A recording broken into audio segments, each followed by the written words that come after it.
Bilbilaan dubbataa akkaataa sagalee waraabuu dandeessa yookaan immoo rikoordi gochuu dandeessa. Namaa waliin osoo namni isin bilbilee namatti haasa'aa jirtan jechuudha.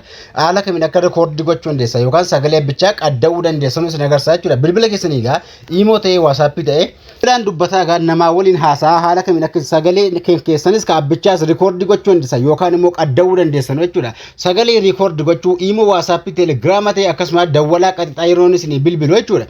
Haala kamiin akkasii sagalee abbichaa sagalee keessanii rikoordii gochuu dandeessan isin agarsiisa jechuudha. Guyyaarraa appii takka osoo hin fayyadamin bilbila keessan keessa fayyadamuudhaan siitingii bilbilaa fayyadamuudhaan sagalee namaa akkasuma rikoordii ni gootu yeroo ta'u sagalee keessanis rikoordii godha jechuudha. Kana isin barsiisa namoonni haaraa ta'an chaanalii keenya sabiskiraayibii gochuudhaan viidiyoo yeroo dhaggeeffatan laayikii tuquun waan takka isin tursiisu yeroo takka viidiyoo laayikii tuquu isin eegalaa isin jira. Viidiyoo kana yoo dandeessan guruppii adda addaatti sheer godhaa isin jira viidiyoo kana.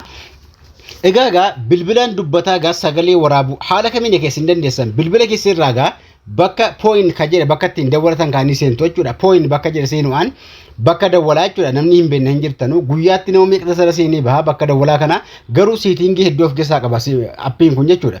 Bakka kana eega seentanii tuqaa sadeen gubbaa tuquudhaan siitingii ka jedhe keessanii seentu siitingii keessa eega seentanii asirratti bilbilli hundi hin qabu ammoo record asirratti record call me kaje kan tokko jechuudha. Bilbilli hundi hin qabu namoonni bilbilli keessan hin qabnillee application isin fayyadamtanii waraabuu dandeessan isin barsiisa.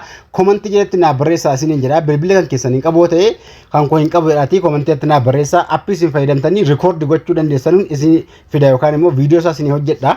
Hamma namoonni siitingii kana bilbila keessan qabu asirra eega seentanii kan isin record gochuu dandeessan show notification after recording ka jedhu kun yeroo record gootan irratti iskriinii keessan gubbaa irratti akka notification bahu heeyyamedha. Kana yoo on gootan yoo dhiiftanii waan rakkoon qabu garuu inni guddaa isin on gochuu qabdan auto record call me jechuudha.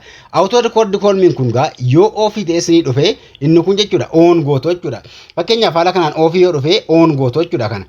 Kanaafuu eega on gootanii kaatanii irra gattuqxu yeroo takka eega irra gattuqxanii siitingii sadi jira jechuudha. As keessa bakkuma hammaarra eega gattuqxanii siitingii sadi isinii baha jechuudha. Asirratti siitingii isin kan isin irra kaawwachuu qabdan ka awwalaa kana jechuudha. All call mis kaje irra kaawwattu jechuudha.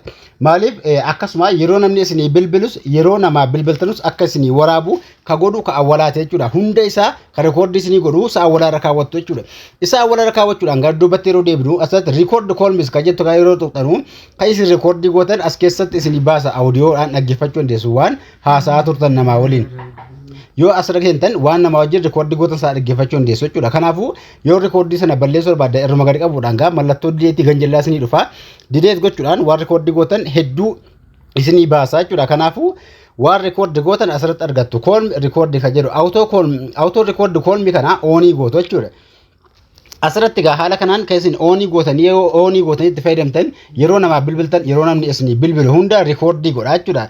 Siitingii hammaa yoo itti bantan kanaan isin agarsiisa namoonni akkasuma bilbilan keessan kana hin qabne yoo jiraattan komantii naaf barreessaa isin jira.